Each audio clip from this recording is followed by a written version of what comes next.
This is a lecture from Open Tuition. To benefit from the lecture, you should download the free lecture notes from opentuition.com. All right, you will have a chapter in the free lecture notes headed Business Documentation.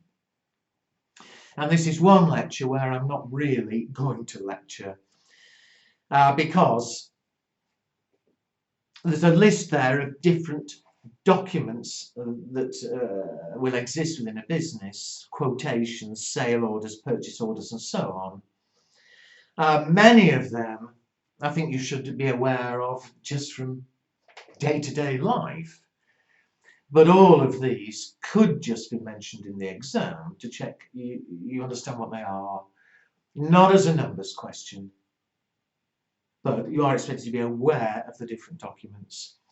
Now, I am not going to go down that list because for each one I've written a description which should make sense.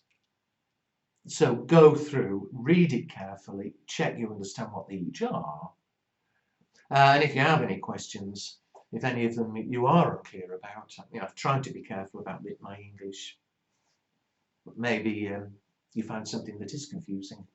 If you are at all unsure about any, then ask in the Ask the Tutor forum, and I will explain.